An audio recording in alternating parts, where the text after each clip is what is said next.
हम सब के दिल में सुराख है और हमें पता ही नहीं या कभी हमने गौर ही नहीं किया। अक्सर कभी जब हम सुनते हैं कि फ़लाँ शख्स के दिल में सुराख है तो हमें बड़ा दुख होता है कि वो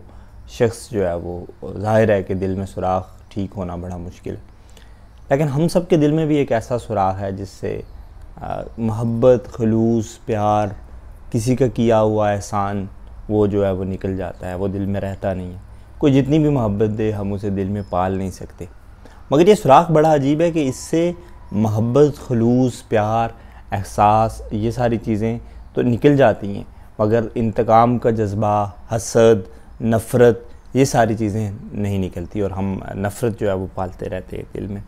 हमें अपने इस दिल के सुराख का इलाज करना होगा, वरना कुछ यूँ है कि जो सुराख जिस्मानी दिल में है, जो जिसामत है जो दिल की, उसके अंदर जो सुराख है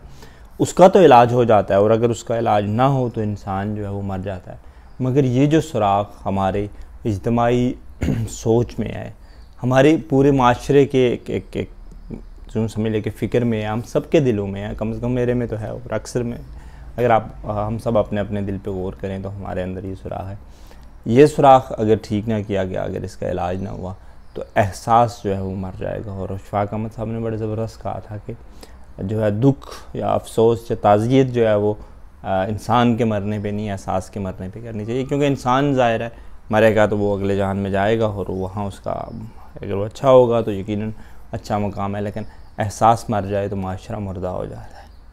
और हम सब एक मुर्दा माशरे में जी रहे हैं जहाँ पे एहसास नहीं है, जहाँ पे हम किसी का जो है वो दिया हुआ ज़ख्म तो याद रखते हैं, ज़ाहिर है कि ये एक फ़ितरत है, किसी से नफ़रत तो हम दिल में पाल लेते हैं, मगर किसी की दी हुई मोहब्बत जो है वो हम दिल में पाल नहीं पाते। गौर कीजिएगा कहीं आपके दिल में सुराख तो नहीं है, और अगर ये सुराख है तो इसको भरने की कोशिश कीजिए, इसका इलाज कीजिए, वरना फिर वही होगा जो एक दिल में सुराख होने वाले शख्स के साथ होता है, हमारे अंदर के इंसान के साथ फिर वो होगा जो अगर हमारे जिस्मानी दिल में सुराख हो तो हमारे बाहर के इंसान यानी हमारे जिस्म के साथ होता है। अपना बहुत सारा ख्याल रखिएगा, अपने साथ दूसरों का भी। अल्लाह हाफ़िज़।